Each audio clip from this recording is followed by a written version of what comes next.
Genesis chapter check us 49, right? So it says right here, Zebulun, it's on prophecy, right? Yeah. Genesis 49 verse 1, and Jacob called unto his sons and said, gather yourselves together that I may tell you that which shall befall you in the last days. This is the last days.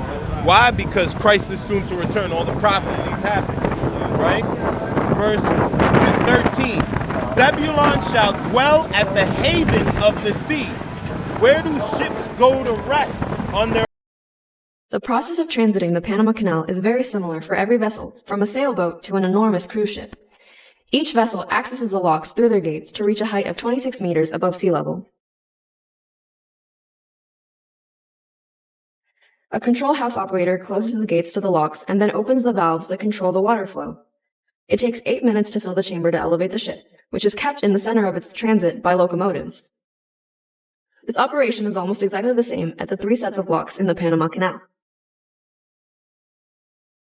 It takes between 8 and 10 hours to transit the Panama Canal from ocean to ocean. More than 10 million ships have done it since its opening. On their way into America. What's the shortest route?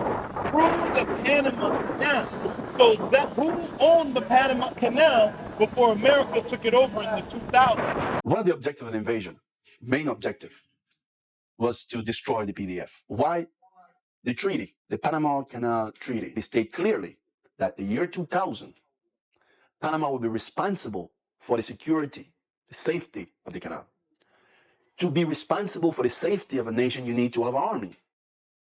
The elimination, the liquidation of the PDF means the extension, the continuity of the United States present as the only military force in our nation, which historically is the United States position.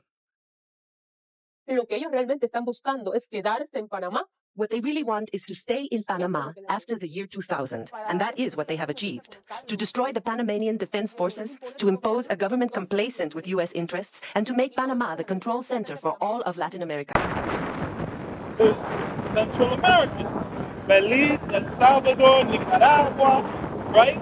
All of those places, Guatemala, they own that, but because what they do, who was it? Who was the guy they said was the drug lord there? Noriega. Noriega. You remember Noriega, right? Well, Noriega was set up by the Americans. You understand?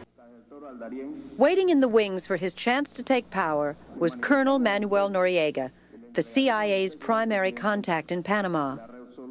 Noriega was head of Panama's military intelligence and had a long-standing relationship with the United States. He had been on the CIA payroll since the 60s. When George Bush became director of the CIA in 1976, under President Ford, he inherited Noriega as a contact. To run and follow their program to keep us oppressed. Noriega wanted to get away from that, and that's when they started labeling him as a drug lord. Despite Noriega's collaboration with many U.S. covert operations, he was becoming increasingly uncooperative with U.S. objectives in Central America. In 1984, he angered the Reagan administration by hosting Latin American leaders at the Contadora peace talks. The talks called for an end to U.S. intervention in Central American affairs. Noriega was not the yes man that the United States wanted him to be. He simply didn't like to be pushed around. He certainly didn't like people like John Poindexter or even William Casey coming down to his villa and telling him what he should do or what he shouldn't do. Then in 1986, the Iran-Contra scandal erupted. When you learn about it, they said that the FBI was the one smuggling in guns to Central America in exchange for the drugs that were there. It was never Noriega. It was the FBI of America that was doing that. Right. That was what was that called with the Iran-Contra. The Iran-Contra. So remember, during that time, they said that if Nicaragua or Noriega or the Central Americans cannot keep control of the Panama Canal, they would forfeit the rights to America. That's why y'all are cursed, because that is a multi-billion-dollar industry just to come through there. And look at how poor everything else is around it. That's how you know. It says, Zebulun shall dwell at the haven of the sea. He shall be in haven of ships. Where do ships dwell at? Panama Canal. So it's telling you the location of where Zebulun, the tribe of Zebulun, would be in the last days. And his border shall be unto Zidon, because that's over in back then in Israel. And look, it talks about how, you know, the Mayans and the Aztecs used to dwell together, and they would invite each other for sacrifices, and they would sacrifice humans too, right? Right? That's in the Bible. Did you know that? No. So the Mexicans or the Mayan, the Aztecs are the tribe of Issachar. Issachar is a strong ass couching between two burdens. And he saw that rest was good and that the land it was pleasant. Where do people want to go to travel? They want to go to Tijuana and other places in Mexico, right? He has siestas. When they work hard, they want to go and relax, right? Right. It says, and bowed his shoulder to bear and became a servant unto tribute. Why? Because who came to those lands? The conquistadores, right? So they came and they made them pay tribute. They take all the gold and silver and all the resources from it, right? So check this out. This is another prophecy about them being together. So Deuteronomy chapter 33 and verse 18. And Zebulon, he said, which is the El Salvadorians, the Central Americans, right? And Zebulon, he said, rejoice. Zebulon in thy going out. Why? Because they would go to the Aztecs, right? And it says, and Issachar in thy tent. So together, the Mayans and the Aztecs would dwell together and come together for feast days and sacrificing. So I'm going to go and show you now. I'm showing you the relationship between the Mayans and the Aztecs. Right in the Bible. This is the La Biblia. Right. So we're going to go to Hosea. Oh, remember, Hosea is all about the northern kingdom of Israel. Hosea chapter 8 and verse 11. Because when you read about it, all the Hispanics and Native Americans, we were called Israel or Ephraim in the Bible. We're under that name. It says, because Ephraim hath made many altars to sin. Where did they go? What were they doing? They were offering people up on what? Altars, right?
That's where you got the temples over there, right? The pyramids. In the pyramids, that's where they was doing sacrifices on that big block.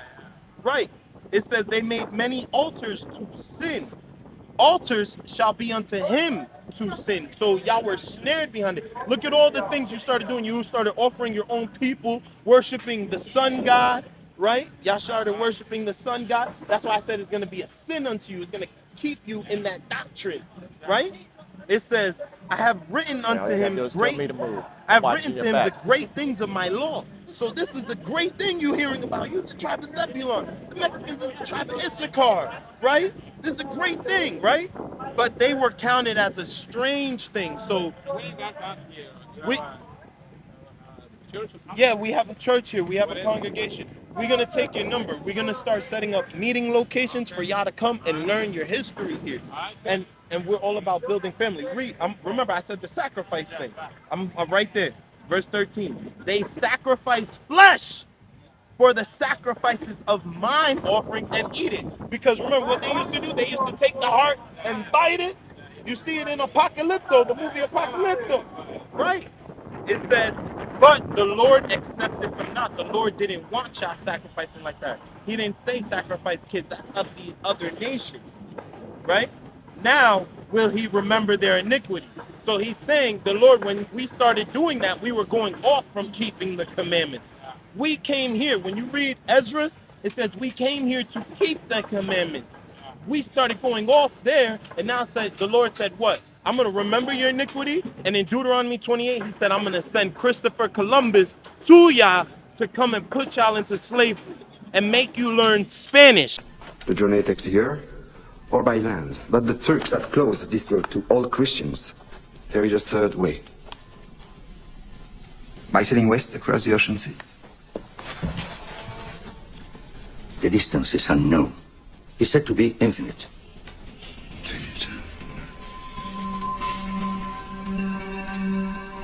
Superstition. I believe the Indies are no more than 750 leagues west of the Canary Islands. How can you be so certain? The calculations of Toscanelli, Marin de Tir, Esdras. Esdras is a Jew. So what's worse? 2 minutes, and already you're a dead man. For telling the truth? Yes. We are burning people for less. Spanish is the language of your slave master. Yes, sir. And it says, and visit their sins, they shall return to Egypt, which is another word for slavery. So, yes, sir. Yes, sir. That's your history in the Bible.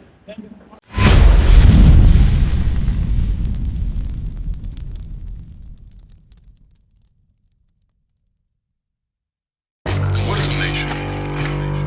Nation is family.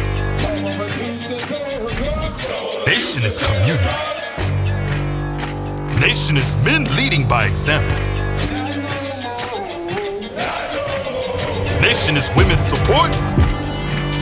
Nation is children with role models. Nation is unity. Nation is you. It's nation time.